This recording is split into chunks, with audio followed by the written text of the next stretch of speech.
ഷാനിബ്, സമയക്കുറവുണ്ട്, ഒറ്റ മിനിറ്റിൽ മറുപടി പറയാമോ? ഇപ്പോ ഷിബു മീരാൻ ഇവിടെ കുറെ കാര്യങ്ങൾ പറഞ്ഞു. ജമാഅത്തെ ഇസ്ലാമിയെ കുറിച്ചും SDPI കുറിച്ചൊക്കെ വളരെ വ്യക്തമായിട്ട് പറഞ്ഞു. ഈ അഭിപ്രായം തന്നെയാണോ കോൺഗ്രസ് പാർട്ടിക്കും ഈ ജമാഅത്തെ ഇസ്ലാമിയെ കുറിച്ചും ഉള്ളത് എന്ന് മാത്രമാണ് നമ്മുടെ ചോദ്യം. ജമാഅത്തെ ഇസ്ലാമിയെയും SDPIയെയും പൊതുമധ്യത്തിന് ഈ പൊതുധാരയിൽ നിന്ന് മാറ്റി നിർത്തേണ്ടവരാണ്. അവർ വർഗീയ സംഘടനയാണ്. RSSന് വളരാൻ വളം വിട്ടുകൊടുക്കുന്ന ഇസ്ലാമിസ്റ്റ് വർഗീയ സംഘടനയാണ്, മൗദൂദിസമാണ് ജമാഅത്തെ ഇസ്ലാമിയും SDPIയും മുന്നോട്ട് വെക്കുന്നത്. അതുകൊണ്ടാണ് കൃത്യമായി നമ്മൾ അതിനെ കുറിച്ച് പറഞ്ഞുകൊണ്ടിരിക്കുന്നത്.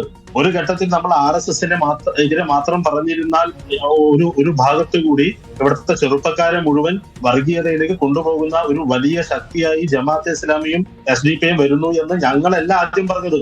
ഇവിടുത്തെ സമസ്ത പോലെയുള്ള ഇവിടുത്തെ വിദ്യാഭ്യാസ രംഗത്ത് മതവിദ്യാഭ്യാസ രംഗത്ത് പ്രവർത്തിക്കുന്ന സമസ്ത പോലെയുള്ള സംഘടന കൂടി പറഞ്ഞു ജമാഅത്തെ ഇസ്ലാമിയുടെ വരവ് നമുക്ക് മനസ്സിലാക്കാൻ പറ്റാത്ത രീതിയിൽ വരുന്നു എന്നുള്ളത്. അപ്പൊ ജമാഅത്തെ ഇസ്ലാമിയും SDPIയും ഇവിടെ പല തരത്തിൽ അവർ സ്വാധീനം ഉണ്ടാക്കാൻ ശ്രമിച്ചുകൊണ്ടിരിക്കുകയാണ്. അതിനെ ചൂണ്ടി RSS വളരെ ശ്രമിക്കുകയാണ്. അതുകൊണ്ട് നിരന്തരം അത് പറഞ്ഞുകൊണ്ടിരിക്കുക തന്നെ ചെയ്യുമെന്ന കാര്യത്തിൽ ഒരു സംശയമില്ല. പക്ഷേ ഇപ്പോൾ RSSനെ സഹായിക്കുന്ന BJPയെ സഹായിക്കുന്ന പ്രതികരണം ആണോ വിജയരാഘവൻ നടത്തിയെന്ന അന്വേഷണമാണ് നമ്മൾ നടത്തിയത്. വളരെ നന്ദി അഡ്വക്കേറ്റ് ഷിബു മീരാൻ, AK ഷാനിബ് ചർച്ചയിൽ പങ്കെടുത്തതിന്.